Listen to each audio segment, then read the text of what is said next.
So I left my job 3 years ago to pursue trading stocks and building a business. I left the cozy security of a consistent paycheck for the great unknown, something bigger than myself. Do I recommend this? Should you quit your job? Absolutely not. And I'll tell you a little bit more why in this video. Is it Brian? Yes.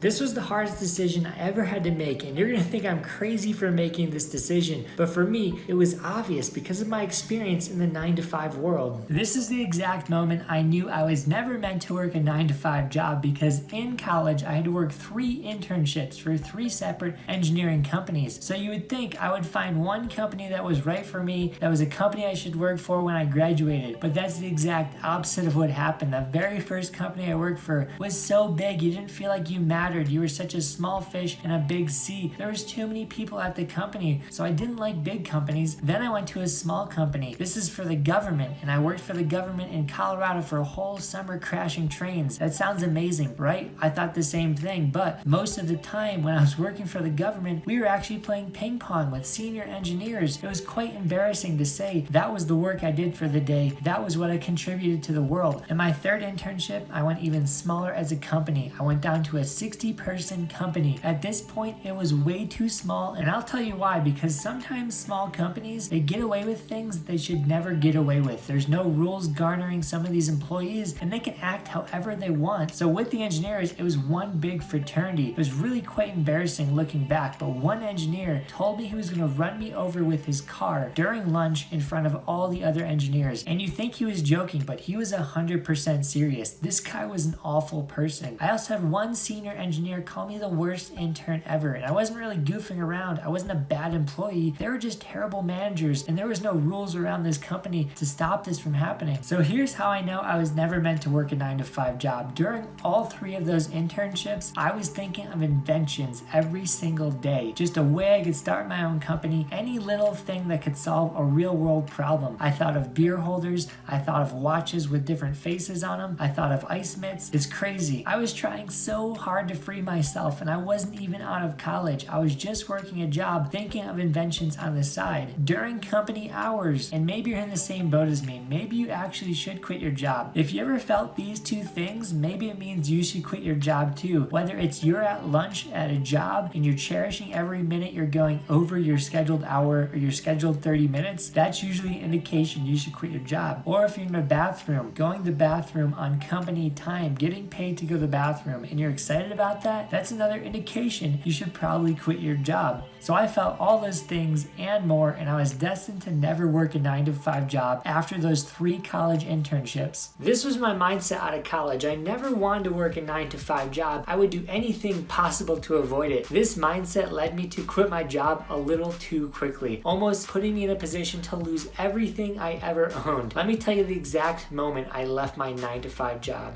So this is the exact moment I knew I should quit my job. Many of you know I love the stock market. I've been trading for the last 5 years, and there's a special time in the stock market where if you have $25,000 in your account, you can trade as much as possible, meaning you can trade full time. So I built my account from $3,000 all the way to $25,000 for the first time in my life. And once I did that, I figured that was the best time to quit my job. So I left everything, pursued trading, and this was a huge mistake because I went all in and I was not ready for it. I think the shocking fact about all of this is I didn't know what the stock market was just 1 year from me quitting my job to trade it full time. I didn't know how to trade it. I didn't know what a stock was. I didn't know what investing was just a year prior to me quitting my job. So I had a conversation with my dad and my friend about the stock market just a year before this, and it got me so intrigued that I went back home and I learned it. Every single day I put in the time to understand the stock market. All that knowledge, all that sacrifice, and every second I spent investing in myself allowed me to quit my job at 24 years old. I can still remember telling my boss I was going to quit my job to trade the stock market full time. At the moment, I was teaching kids engineering part time. I didn't get the best looks. I didn't get the most enthusiasm from my bosses, but I really wanted to do this and I thought it was the best opportunity for me. So I did. I left the 9-to-5 world, quit my job, and I was trading full time. And this is the biggest mistake I made. I was trading options, which took my account from 3K to 25K, and then I started trading futures. And I learned the hardest lesson of it all. If you're you're successful in one thing, it doesn't mean you're going to be successful in the next thing. Meaning I was successful trading options, but I wasn't successful trading futures. And I took that leap of faith and it did not work out well. I turned that $25,000 account into $9,000, and that is when I pivoted to the next big thing. So you would think losing $16,000 your first 3 months in business would be an obvious sign to quit, get a full-time job, go back to that world. But for me, it was the exact opposite. I doubled down on myself when these obstacles came. When I was trading full-time, I was also hosting a podcast and a YouTube channel, and the podcast wasn't really doing well, so I honed in on YouTube because that was having success. And just 1 year later, that allowed me to make a full-time income. So just 1 year after quitting my job, I made a full-time salary, 6 figures to be specific, from making a business and providing value on the internet. And the reason I don't recommend quitting your job and doing what I did is because 2 things happen when you fail and you don't have a salary: is you double down and figure out how to find a way through and how to make success from a failure, or you give up, go into credit card debt, and everything gets totally worse. So if you're that second person, that's why I say you stay in your 9-to-5 job and you don't take the risks. But if you're somebody that's gonna work and strive and do something until they reach success, you should quit your job just like I did, because it is the coolest thing in the world to run your own business and provide value daily to people. So the best advice I can give to you is figure out who you are and then find success in something you're passionate about and go all in with that passion. Is it for sure I'm free from the job world and never have to go back to the 9-to-5? No way. You have to grind every day like you're gonna lose everything. But I will tell you this, taking this route taught me every way to be successful, and I can use these skills in my next endeavor. So that's why you bet on yourself, because the skills you would gain from learning. Lastly, the whole reason why I worked part-time after college will shock you, so check out that video to the right of me.